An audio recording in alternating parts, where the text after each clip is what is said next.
Um mês depois ele começou, segundo o pessoal, a aparecer na frente da casa onde ele matou a mulher, que era da família, e no local onde ele morreu, pedindo para pegar os pedaços dos ossos, porque quebrou todos os ossos da face na pancada com o caminhão.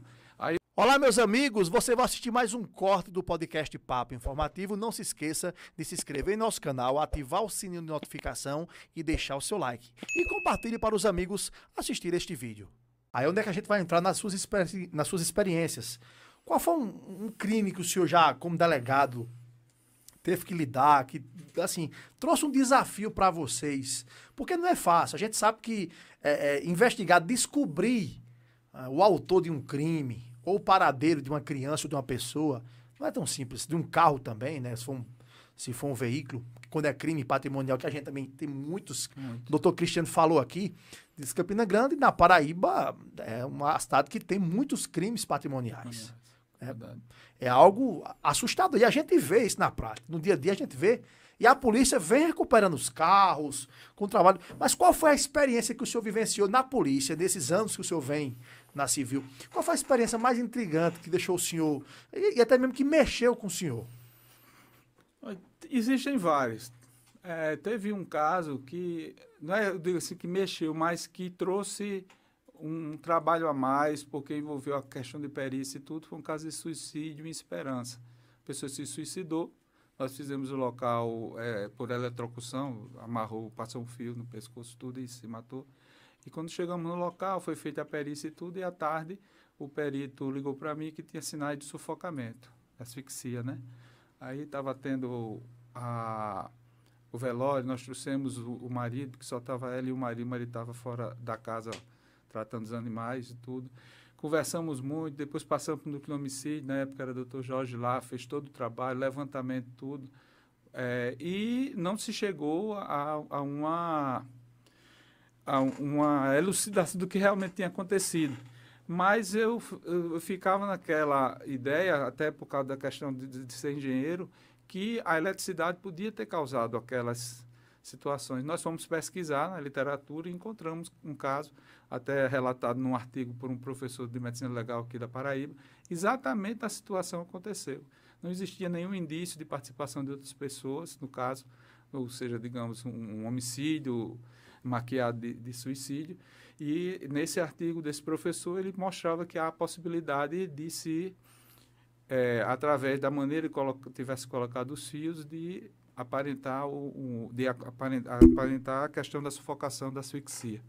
Né? E foi relatado assim, e o Poder Judiciário entendeu da mesma forma que a gente chegou a elucidação dessa situação.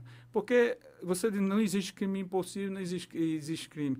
Mas muitas vezes você está buscando a verdade real e você não consegue chegar naquela verdade. Mas eu não tenho muita dúvida do seguinte, mesmo que a polícia não pegue, tem uma justiça que pegue, que é a justiça divina. Dessa, o bandido não vai escapar nunca. Então, a gente faz os 101% exigidos da gente, mas muitas vezes vai fugir da nossa possibilidade de incriminar aquela pessoa. Não tem um indício. Você tem que ter indícios suficientes para dizer, não, foi ele que fez dessa maneira. Mas se a gente não pegar, a justiça divina pega. Isso eu tenho certeza. Porque geralmente, quando há um caso assim de suicídio, o primeiro suspeito sempre é aqueles que estão mais próximos. Na verdade, você vai apurar para verificar, primeiro pela perícia, se realmente existe, se não existe nenhum indício de participação de uma pessoa, né? Nesse caso, ela estava sozinha no quarto. Existia uma testemunha que viu ela cortando o fio no dia anterior, né? Mas existiam os indícios da sufocação que levou à dúvida do perito médico.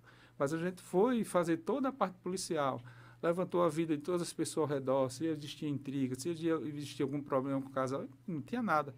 Né? E se chegou à conclusão, através desse artigo, a possibilidade de realmente ter sido o efeito do choque.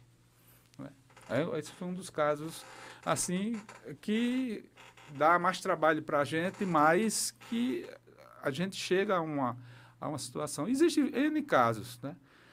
De situações até muitas vezes hilárias, né? Eu até brinco, teve um caso que é sério, mas a brincadeira, o final é brincadeira. Um rapaz matou a ex-mulher porque ela não quis voltar. Foi na véspera da eleição, até na cidade do interior. os candidatos preferiram não fazer mais comício. E um mês depois, ele matou e depois se matou, se jogando na frente de um caminhão. E no mês depois ele começou, segundo o pessoal, a aparecer na frente da casa onde ele matou a mulher, que era da família, e no local onde ele morreu, pedindo para pegar os pedaços dos ossos, porque quebrou todos os ossos da face na pancada com o caminhão. Aí eu chamei um agente, chamei o coveiro da cidade. Vão lá hoje à noite, tragam o espírito para eu vir. Aí o policial olhou para mim e fez, doutor, vou pedir exoneração, mas eu vou buscar o cara não. Entendi tudo, a gente se diverte também no trabalho policial, nessas brincadeiras do trabalho, né? Mas são ossos do ofício que sempre aparecem. Tem situações que a gente enfrenta, né? Eu me lembrei agora da entrevista que eu fiz com um menino que ele é bombeiro. Ele contou uma também que ele enfrentou, uma situação bem inusitada, né? Ele disse que... Eu vou dar um spoiler rápido, mas depois assista lá a entrevista com o Sargento Tiago. Ele contou que teve um incêndio lá no sertão, em Cajazeiras. Aí quando ele chegou lá, que ele olhou pro lado, a mulher, uma vizinha, foi dormir despida, sentiu o cheiro, né, da fumaça. Aí saiu de casa para ver o que era. Aí quando ele olhou pro lado, a mulher estava nua. Mas ela não tinha percebido que estava nua. Eu digo, meu amigo, é complicado, viu? Mas eu tô... dentro, aqui tem uma pergunta, né? O Alisson fez uma pergunta aqui. Ele falou o seguinte: o que foi que mudou nos tipos de crimes cometidos na Paraíba dos anos 90 para o momento em que vivenciamos atualmente? O senhor chegou no final de 90, 2005, né? Foi nos anos 2000, que mudou muito. A gente vê que o perfil criminoso não é o mesmo daquela época. A gente já está o quê? Quase 20 anos. Quase 20 anos. Então, 2023, daqui a 2 anos... Você observa principalmente o aumento dos estelionatos, principalmente pelos meios cibernéticos, né? Pelo uso através de aplicativos de internet. As pessoas oferecem muitos ganhos, as pessoas caem muito fácil nesses crimes cibernéticos de estelionato. Isso aumentou demais, né?